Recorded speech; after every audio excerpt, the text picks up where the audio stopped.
Hoy 13 de junio celebramos a San Antonio de Padua. Nace en Lisboa en 1195. Se llamaba Fernando. Antonio significa defensor de la verdad. Muy joven se hizo agustino. Trabó amistad con un grupo de franciscanos y quiso invitar a San Francisco. Para ello se separó de los agustinos. A los 27 años se hizo franciscano y tomó el nombre de Antonio en recuerdo a San Antonio Abad. San Francisco le dice, su oficio es el de predicador, y por obediencia recorre pueblos y ciudades predicando. Su predicación convertía los corazones y transformaba las voluntades. Las multitudes lo seguían. Fue a evangelizar al África, pero el clima y el trabajo lo enfermaron. Se embarcó para España, pero una tempestad lo llevó a Italia. Allí y en Francia predicó, previniendo a la gente para que no se dejara engañar de los herejes albigenses. Fijó su residencia en Padua, ciudad universitaria. Allí consiguió los mejores frutos de sus sermones y adquirió una fama inmensa. Muere el 13 de junio de 1231, solo de 36 años. Le hicieron una basílica hermosa. León XIII lo llamó el santo de todo el mundo, porque su imagen y devoción se encuentra por todas partes. Fue un evangelizador incansable y sigue haciendo mucho bien. Repetía que el gran peligro del cristiano es predicar y no practicar, creer, no vivir, de acuerdo con lo que se cree. Los favores que consigue son inmensos. Merece ser mejor conocido por la gente. Es más amado e invocado por el pueblo humilde, que ve en él un protector de los pobres necesitados. De niño se consagró a la Santísima Virgen María y a ella encomendaba su pureza. Surio dice que él visitaba al Santísimo Sacramento en muchas iglesias y que era sumamente comprensivo con los pobres.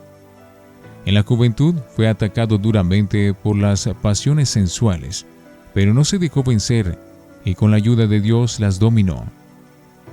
Esta crisis de la juventud, que para otros es el principio de una vida de pecado, fue para él la ocasión de buscar un modo de vivir que lo preservara, y así se fue a vivir a un monasterio a los 17 años. Y dicen sus antiguos biógrafos que ya en aquellos años llegó a un altísimo grado de santidad. Sus estudios preferidos eran los de la Sagrada Escritura.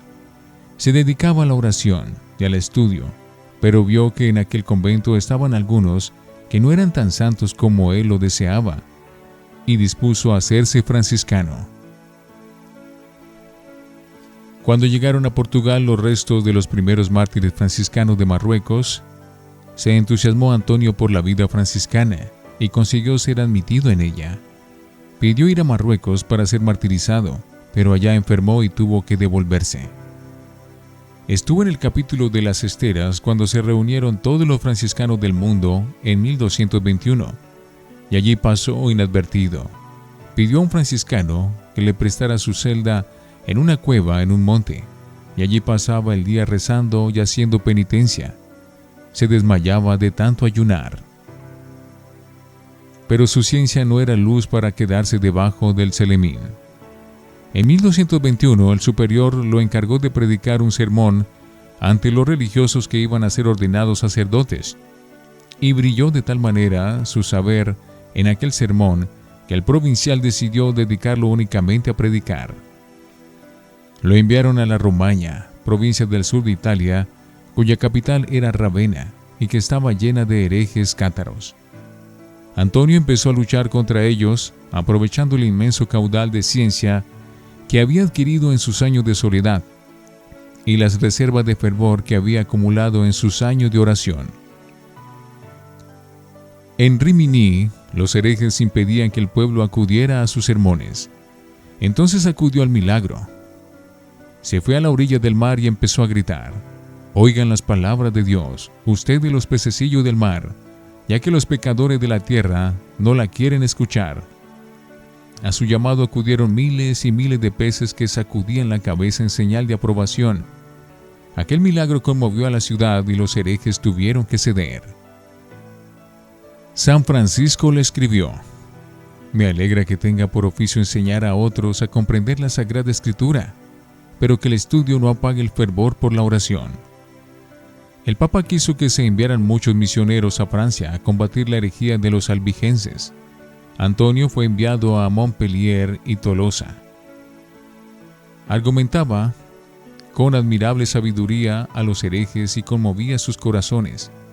Tenía una impresionante fuerza de persuasión para convencer. Antonio poseía todas las cualidades de un buen predicador: ciencia, elocuencia, un formidable poder para convencer, gran deseo de salvar almas, una voz sonora y agradable, que llegaba hasta muy lejos. Además, estaba dotado del poder de hacer milagros. Posee una personalidad extraordinariamente activa, casi magnética. Los pecadores caían de rodillas a sus pies. A donde quiera que iba, la gente acudía en tropel a escucharle. Bastaba que empezara a predicar para que los pecadores comenzaran a conmoverse y los indiferentes a entusiasmarse. Horas antes de que empezaran sus sermones, ya las iglesias estaban repletas de fieles, y muchas veces tuvo que predicar en las plazas porque en los templos no cabía la gente. De 1227 a 1230 fue provincial de la Romaña. Luego fue enviado a Padua. Dice un biógrafo de este tiempo: era poderoso en obras y en palabras. Su cuerpo habitaba esta tierra, pero su alma vivía en el cielo. Escribió sermones para todas las fiestas del año. Predicaba los 40 días de Cuaresma a pesar de la hidropesia que lo atormentaba. La gente se lanzaba a tocarlo. Era necesario un escuadrón de hombres para protegerlo después de los sermones. Le quitaban pedazos de hábito. En Padua todos lo amaban. Y fue en esa ciudad donde principalmente logró ser admirable en sus frutos de su predicación. Las multitudes cambiaban de conducta de una manera nunca antes vista. Al oírlo a él, la paz volvía a los que estaban peleados, y muchos devolvían lo que se habían robado. Luchó fuertemente para que los que prestaran dinero no cobraran intereses demasiado altos, y obtuvo que a los pobres no les echaran a la cárcel por deudas. Tenía una gran devoción al niño Jesús, y se dice que logró contemplar en una visión cómo era Jesús cuando era niño. Consumido por el esfuerzo y la enfermedad, sintió venir la muerte. Entonó un canto a la Santísima Virgen y sonriendo dijo: veo venir a nuestro